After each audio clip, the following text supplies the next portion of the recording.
Hi everyone, welcome to Wild Earth Ways. I'm Kat, and in today's video I'm going to be talking all about the RWS, the Rider-Waite-Smith deck, also known as the Smith-Waite. So this is the classic tarot deck that many of us started out our tarot journeys with, and I certainly did. And so in this video I'm going to be talking about my journey and experiences with this deck, and also my search for the best Rider-Waite-Smith or Smith-Waite for me. So the different decks I've tried out along the way.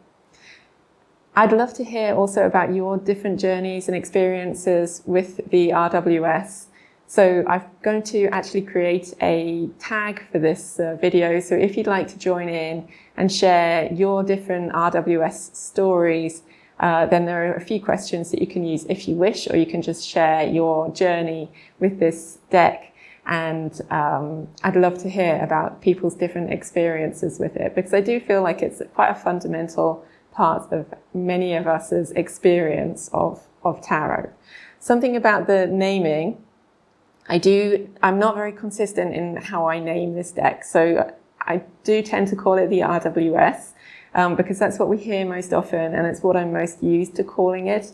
But I do actually prefer this name, the Smith-Waite, because this gives the first place to the artist, Pamela Colman Smith, who I think should be credited with in first place in creating the way that she created this deck, the images that she created that have made it so famous. So I will try and say Smith-Waite deck, but I may sometimes slip up and call it the RWS. And in the tag, I'm going to use the name RWS because I feel like that's the most familiar to most of us. So I'm going to start out by telling you about my first Smith-Waite deck, which I got in about 2002, I think, around that time. So over 20 years ago now. And it wasn't this version, it was the original Rider-Waite tarot deck. It's in a kind of blue, purpley blue box with sort of blue roses on the backs, I think. It is a Universal Games version of the deck, and it's a pretty common one. It's still in print. And I remember buying that one in a metaphysical shop in Brighton, along with a book about how to read the tarot. And that was my first experience with the tarot. I'm going to open up the Centennial version, which I know lots of you are familiar with, but so that we've got something to look at as I start talking about this deck, which I'm not showing here on the camera. So right from the start, I was fascinated by the images of this deck. I was really drawn in by the kind of inherent magic and storytelling quality of Pamela Colman Smith's art. But along with this book, with the deck, I bought this book on how to read the tarot. And this is a book, was a book that I have long since given away, and it's not one I see around. I don't even remember who the author was. It's probably long out of print.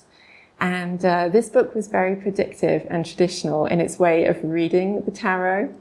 So you would draw a card, like say if you drew the 5 of Pentacles, then it would say financial hardship, ill health, and so on. If you drew the 9 of Cups, then you've got all wishes fulfilled and abundance and so on.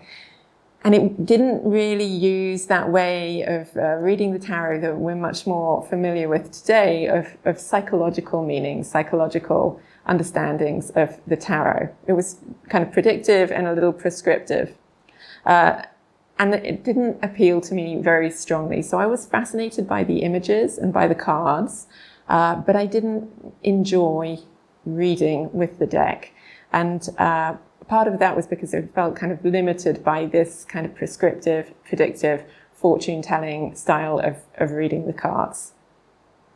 So after a while, I kind of lost interest in it and put it away deep in some storage boxes and kind of forgot about it for a very long time.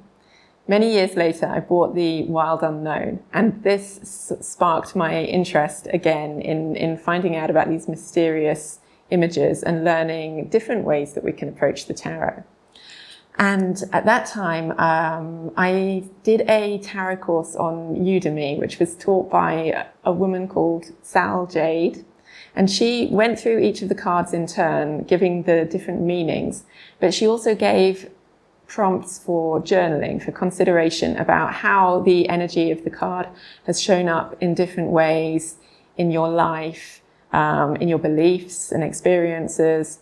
And so I, over the course of this Udemy course, created a journal in which I wrote for each of the cards the traditional meanings, but also how it connects to my experiences and my beliefs as well. And this was a really fascinating journey to go on. And on that course, Sal Jade did teach using the traditional Smith-Waite deck and imagery. And we certainly find that that's often the case, isn't it? So I reconnected with those images, but I still didn't want to use it for readings. I didn't want to use the original deck, which I still had, for readings. I quickly turned to using Wild Unknown instead for readings. And what happened next is that Sal Jade actually has some videos on YouTube. And so I went on YouTube to look at her videos. And that's how I discovered TarotTube, that there are all these videos on YouTube in which people are talking about tarot and different decks. And it was something I just didn't know about before. So obviously the first time I tried learning tarot, it didn't exist. It was before TarotTube existed. And then I discovered that there are all these different versions of the Smith-Waite deck, and they have different qualities. And I started to want to find a version of this deck that I could connect with and that I could read with. So my first question, if you want to do a VR to this video, is what was your first Smith-Waite deck? And what was your experience with that deck? I'd love to hear about it if you have thoughts on this. And then the next question is, have you tried other versions of the Smith-Waite deck?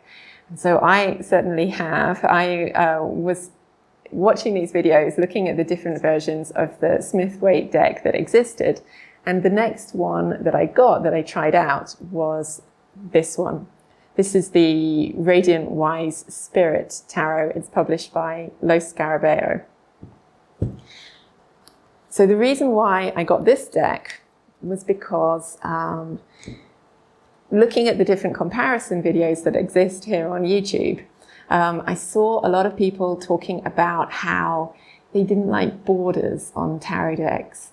And they didn't like that on those US game versions of the deck that there are these copyrights. So you can see the copyright written inside the border. And to be honest with you, I had never noticed the copyright before. Like on my original deck, I had never noticed that there even is a copyright written there. But once I noticed it, I thought, yeah, that is quite annoying. So I wanted to get a borderless version that would be copyright free. So I picked up this one, the Radiant Wise Spirit, and I liked the kind of brighter colors of this deck, and also the fact that it's borderless. There is a borderless version of the Centennial. I was less keen on that because of the way in which, if you look at the borderless Centennial version, what they've done is actually expanded around the central image to fill the space on the card that would have been with the borders. Whereas what they've done on these cards is they've expanded the image out to the edge of the cards, which makes more sense. And it does have an effect on certain cards on the Centennial borderless version. I'm trying to find an example, but I can't right now. But the example I saw is the Magician.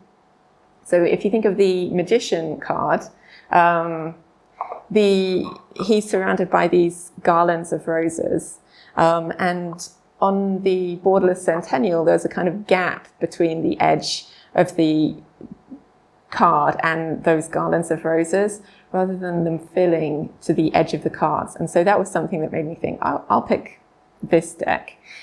I do like the kind of bright color of this deck, and there are a couple of other elements which I really enjoy. I'm going to see if I can flip through and find the cards in this deck which I particularly like. Okay, I found a couple of examples. One is, you can see on this Empress card that she has a kind of glow on her face. So there are some cards in which the characters, the people, have these kind of light spots or glows on their faces or bodies. And I really like that little element. It kind of suggests a sort of internal illumination, which I think is really interesting and just adds a little layer to the reading. So that was something I like about it. And another thing I like about this deck specifically is the Queen of Wands. I think this is a really lovely Queen of Wands image. And something I like about it is that she is looking directly at the reader, the viewer. I don't know if you can see that, but she's making eye contact. She's looking directly at us. And that's actually not typical of Queen of Wands cards. Normally she's looking just slightly to the side. And in fact, the only court card who makes direct eye contact with us in the Smith-Waite deck is the King of Swords, I think. I probably should check that, but I think that's correct, that the King of Swords is making direct eye contact with us, but the other court cards are not. But in this one, the Queen of Wands does, and I like that. I think she's someone who it suits that she's making direct eye contact with us in this particular card. So I do like this version of the Smith-Waite deck, but I didn't find that I was really drawn to reading with it, to using it all that much. So although I like it, it wasn't quite what I was looking for. And so basically the hunt continued, the hunt for the perfect RWS Smith-Waite deck continued. And at that point, I got the Centennial. So on YouTube, a lot of people do talk about the Centennial as being their favorite Smith-Waite deck, and for good reason, because one thing that's nice with this deck is that the line work is quite delicate. You can see a lot of the details, and it's very accurate in terms of accuracy to the original. So I'll see if I can find a couple of examples to show what I mean. So there are some details in the Centennial version, which you can see very clearly, which don't always show up in other versions of the Smith-Waite deck. So one example is here, this Temperance card. On the shirt of the angel at the top, you can see that is written the letters Yud He Vav He, the Hebrew letters for the name of God.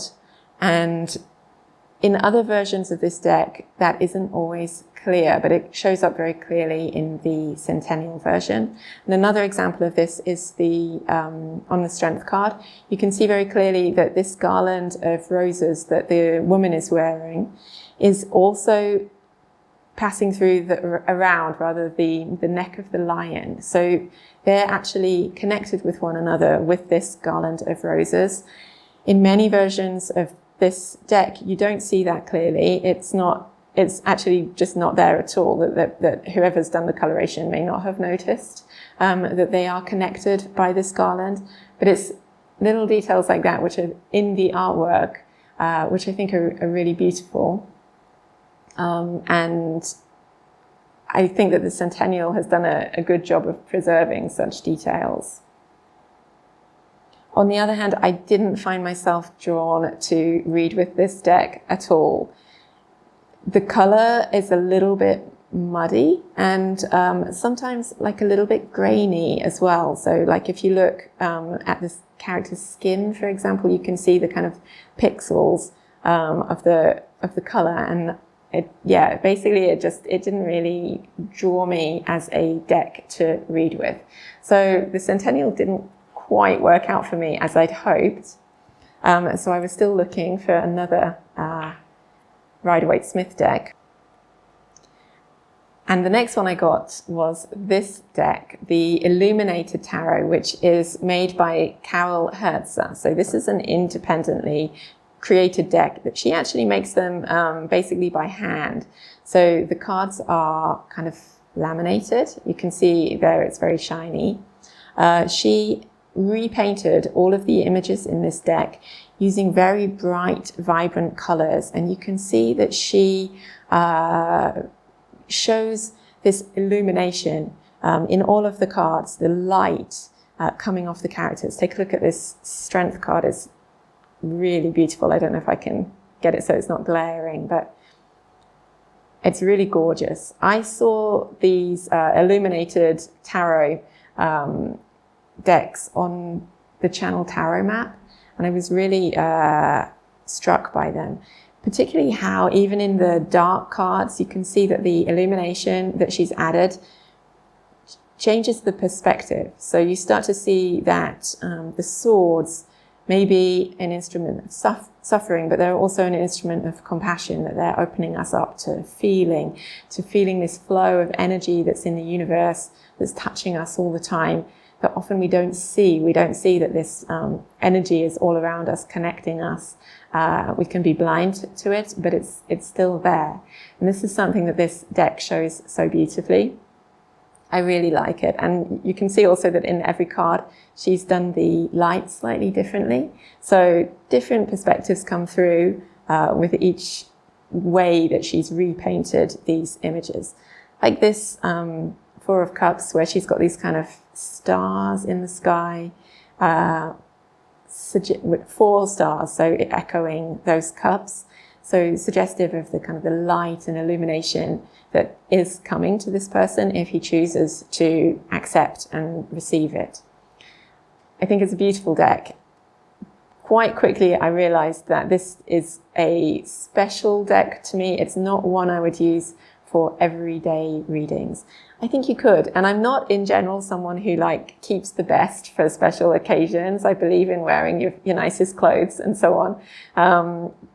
But I found that this deck had a specific message, that it really wanted to talk about this kind of energy, about spirituality, about connection. And it wasn't so much wanting to do kind of everyday readings, basic everyday single card draws or 3 card readings. Rather, it had something more powerful that it wanted to say. And so not necessarily a deck to read from day after day. Having said that, I don't know if I'm completely correct. I think you could use this deck for daily readings, and I would like to use it a little more than I have done to date. But for me so far, this has been a special deck with quite a special energy, and given me a different way of looking at the Smith-Waite images. Take a look at this 10 of Swords. It's absolutely amazing, with the amount of illumination that is coming from those swords, and the sense of universal connection between the person, their body, the ocean, the stars in the sky, the different layers of light in the image. It's really stunning. So I'd like to use it more, but like I say, for me so far, the Illuminated Tarot has been more for special readings. So at this point, my hunt for the perfect Smith-Waite deck was still not over. I still was looking for the perfect one. And in retrospect, it's kind of silly. I understand now that really any of these decks could have been that if I'd have just spent more time using them and getting to know them. But I still felt like there was something missing, that I wanted to find. And I thought that perhaps what I needed was a clone, that it wasn't that I wanted the exact original artwork of the Smith-Waite deck, but rather perhaps a clone would work better, maybe one with somewhat softer imagery. And so the next one I bought in this kind of hunt for the best Smith-Waite deck for me was this one, the Llewellyn Tarot. And this for sure was a purchase influenced by TarotTube. The fact that this deck kind of goes around on TarotTube is obviously had a big influence on me in choosing to buy this one. It's created by Anna Marie Ferguson. You can see it's one of those big Llewellyn ones. It has a really nice guidebook, and the artwork is really pretty. So it's all watercolor paintings, and I do enjoy watercolor art. So several of my kind of favorite decks are watercolor in style, and I thought that the artwork in this one is really beautiful, and I still think that. However, it didn't really, I didn't create a strong relationship with it, and I didn't really start reading with it at all. Once I got it, I kind of saw that it probably actually wasn't for me. For a start, it's very strongly based on Welsh mythology. I'm not Welsh. I don't have any connection with Wales. And so there was that, although I don't think that was that big of an issue for me. Something about the clothing in the people in the Minor Arcana, though, I didn't really like. It's hard to explain, and it's kind of superficial, but it kind of felt to me like they were all going to Oktoberfest. And so for me, it didn't really connect in a kind of realistic way. I do think the artwork's beautiful, and I have kept it for that reason. Like, she looks like she's going to Oktoberfest, just with swords, you know.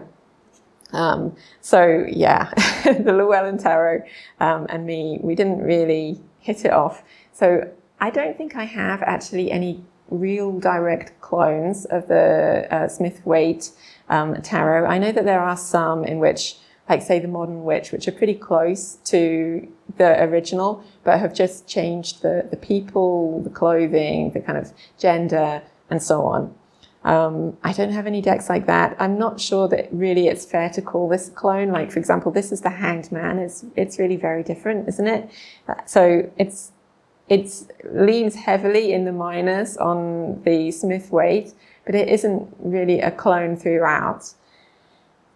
I've held on to this one and the other ones that you've seen, even though they didn't quite work for me. And I'm not really sure if that's like the best thing to do, or if perhaps I should declutter them. I'd be interested to hear what other people think. Have you worked with versions of the RWS or with clones which haven't worked out for you, and you've since decluttered them, that you've chosen to make that space in your collection by letting them go, or do you just hold on to them for reference? I'm not sure myself what I'm going to do, because I do have the space. I don't really have a problem with space, and it's not like my tarot collection is so huge that I'm running out of space. So that the physical side isn't an issue, but I do feel like when I see a deck, it's kind of asking me to work with it, to use it, to learn from it. And when I have so many, it can be a little overwhelming. So I'm in two minds about this. I am considering rehoming. I'm not sure that's the correct word, really, because I would just be giving them away to a charity shop or something like that, probably. Some of my decks that I don't use, so maybe the Centennial, maybe this one. I'm not really sure. I'm kind of go backwards and forwards. And I'd be interested to hear from other people. What do you do if a deck didn't really work out for you? Do you pass it along, or do you hold onto it to kind of give it another chance in the future? So that was my attempt to find a kind of softer clone version of the Smith-Waite, which obviously it wasn't very successful, although I do think this is a nice deck. So for now, I have kept it. Now, if you've seen any of my videos recently, you'll know that I do have a favorite version of the RWS deck, which I do work with a lot. And so this is the Universal Weight deck with the original artwork by Pamela Coleman Smith, but recolored by Mary Hanson Roberts. And this is published by US Games, and it looks like this. I don't keep it in this box, so it's just a box for reference. These are the backs, and this is what it looks like. So this is the final version of the RWS, which I bought. I can't remember where I first saw this deck, but when I saw the images, I thought this is one where you have the original artwork, but you can see it really clearly, and that it has a really nice energy. It has a kind of softness and clarity and directness about it, which I really enjoy. And so this is the deck which I have been using the most this year. And I found it to be an excellent version of the Waite Smith. So in fact, I do use this deck for ordinary readings, for single card readings, for 3-card readings. It's not just a study deck for me. It's one which is a usable reader. And that's really what I was looking for in a Smith-Waite deck.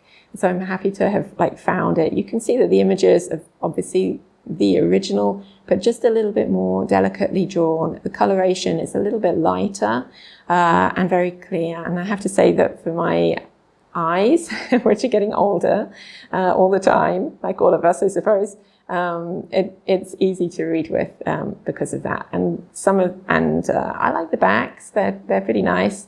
It doesn't bother me about the copyright. I actually quite enjoy these days having a border on my deck as well.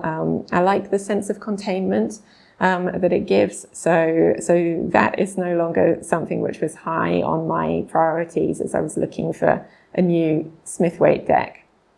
So I'd be really interested to hear from others of you. Have you found a favorite version of the Smith-Waite? Which one's your favorite? And do you read with it? Do you use it as an ordinary reader, or is it just a study deck or a reference for you? Because I think I get the impression that from watching TarotTube that a few people do read with this deck. I mean, the Smith-Waite in general, often the Centennial. But for others, it's just a kind of reference, a study, something that we learn from. In fact, this year reading Rachel Pollack's book, 78 Degrees of Wisdom, really gave me a new appreciation of the Smith-Waite deck and the symbolism and depth of the imagery and how much meaning there is to be found there. So I'm happy to have brought it into my practice, not just as a reference, but also as a study deck. Oh, here in this Queen of Wands, you can see what I was talking about earlier. You can see that she's, if it's focusing, you can see that she's looking just to the side. She doesn't look directly at us, unlike in the Radiant Wise Spirit version. On the other hand, I think this is a really nice image, and you can actually see really clearly that she has like a kind of fox or cat possibly on her clasp, on her cloak. You can see, I think this version of the cat is really nice as well. I really like this little black cat. I have a black cat, so I always enjoy seeing the black cat in the Queen of Wands. I feel like that cat has a really nice kind of protective energy for the Queen of Wands and in our house. So this is the Smith-Waite deck, which my long hunt eventually led me to. And yeah, that has left me with the question, what do I do about those other ones? Should I be keeping them? Should I be moving them on? At the moment, I'm not quite sure. I do feel like my tarot collection is a little larger than I'm comfortable with. And every one of these decks has a certain voice, and they want to kind of be speaking to you. I know that sounds maybe a little strange, it's pretty common to personify our decks, isn't it? I mean, they have messages, they have things that they want to say. And when I'm not looking at them, it becomes like a kind of background noise, which I want to maybe reduce. So I am thinking of possibly rehoming some of these decks, which didn't work out for me quite so well. But I haven't entirely decided. So making this video really made me think about why was it that I was so keen to find a Smith-Waite deck that was going to work for me. And it wasn't really a necessary thing to do. It was actually like a little bit, it was completely unnecessary because I had other tarot decks which I enjoyed working with and that read really well for me, like the Witch's Wisdom, like the Field Tarot, the Shadowscapes, all of these decks I really enjoy reading with, so I didn't need to find a Smith-Waite deck. Having said that, the imagery of this deck has always strongly appealed to me. I like the kind of reimagined medieval world that is in this deck. So it's a kind of early 20th century vision of the Middle Ages, which I actually quite enjoy. I myself used to be a medievalist. I did my PhD in medieval literature. And the first deck I got, it was when I was doing my master's in medieval history. And one of the modules that I was doing was on medieval magic. Now, actually, the period I was studying was before the invention of the tarot, before the first tarot decks that survived to us at any rate. So it's not that I was studying tarot specifically, but I do see a lot of medieval iconography in the decks, and that's something which has always interested me. I also just think that it's a great storyteller, it's a great reader, and some of the characters are just iconic to me. Like these two, for example, we see them, we know them, we recognize what is meant by this guy, the Chariot, with his black and white sphinxes, this Knight of Pentacles with his very reliable, steady horse looking into the sunsets. I think it's very easy to read with. And it has all sorts of depth to the images. Like, for example, I like the way the wands have this desert background. It reminds me of where I live. And I think it's interesting in relation to one's activity, to kind of that human activity and drive, which is not always healthy for the land. That it can be sort of different from this Pentacles energy, where you can see this very flourishing landscape around the Knight of Pentacles. And there are certain cards in the Smith-Waite deck which I just love. And so they were sort of part of my search for finding the perfect Smith-Waite deck. So I thought I might just end by asking if you have favorite Smith-Waite cards. Like, how do you feel about this deck? Do you think, does the imagery connect to you? Do you find it attractive? Do you find it easy to read with? And are there particular cards that you really like? So I'm going to pull out the Centennial again, because I think it's more or less in order, if I remember correctly, and show you a couple of my favorite cards. So I love this one, the Two of Swords. In fact, I'm generally quite keen on swords. I think that that's the suit that particularly appeals to me. I am an air sign, and I'm also someone who works with languages professionally. So swords are interesting to me. But also I think that these images are so interesting in the original Smith-Waite. That Two of Swords is fascinating. Like, why is this woman sitting in this strange, unnatural position on the edge of the shore, which possibly is the edge of a shore, or possibly is a stage. So like some of the cards in this deck, it has this kind of stage set. So there's a kind of artifice about the character and what she's doing. And I don't necessarily read this as negative, because it's also a moment of kind of meditation and balance and needing to withdraw, but it can become negative in the way that some of these kind of cards of passive female energy in the tarot are kind of risky, that you can get sort of stuck in this moment of withdrawal, of seeking balance, but by withdrawing yourself. Another card I really love is this Six of Swords, this family, perhaps, on their way to find refuge from moving from the choppy waters into the still waters.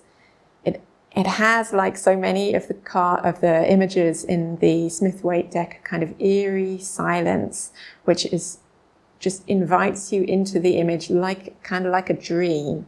Another one I think from the swords is really interesting, and I've thought about a lot, is this one, the Eight of Swords. Because so often in life, this is what life can feel like sometimes, like you're stuck, like you don't have any freedom, like you don't have choices. And the the modern way of reading this card is very often to tell people, you do have choices. You can free yourself. She can walk away from these swords. But I think this card has an ambiguity where that's not necessarily clear.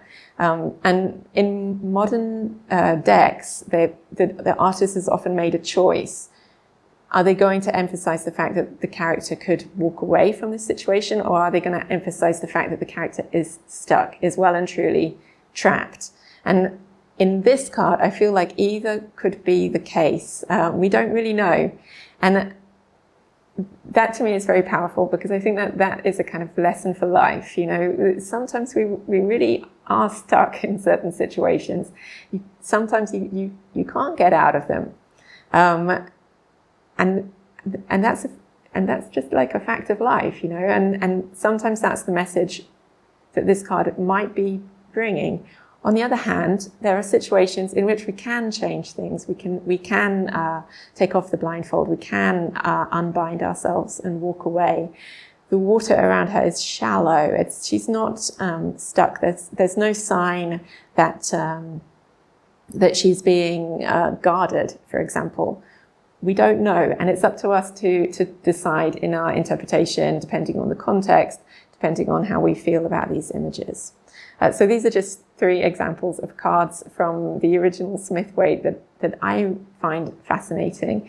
I think they all have that quality of stillness and mystery that just draws you right into the story that the cards are telling. And that's, like I've mentioned before, something that I find really powerful about this deck and about tarot in general. And this is really why I was really searching for the best Smith-Waite deck for me, why that hunt took on a certain life of its own. And it's also come to an end. Like, I don't anticipate buying more versions of the Smith-Waite, but that could change. And I'm not saying never. I'm just currently not looking anymore for new versions of this deck, or even at very close reimaginings of the deck, because this story is one which I feel like I have access to with the decks which I currently own. So this has been my journey with the Smith-Waite deck. I hope that you've enjoyed watching. I hope that it's been of interest to you. Like I say, I would really love to hear about other people's experiences with this deck. Do you read with it? Do you like it? Has it been important to you as you've been learning the tarot and reading with the tarot? Or is it one that wasn't particularly relevant for you, didn't particularly draw your attention? Please let me know in the comments down below, or if you want to create a VR to this, if you have a story to tell about the RWS, I've created a tag that you can use to let me know that you're responding to it, and also some questions. If you want to use them, you don't have to. You can tell your own story about the Smith-Waite deck and the versions that you've worked with in your own way, if you prefer. But the questions are there for your use if you wish. So thanks so much for sharing your time with me, and I hope you're well wherever you are, and I hope to see you again soon.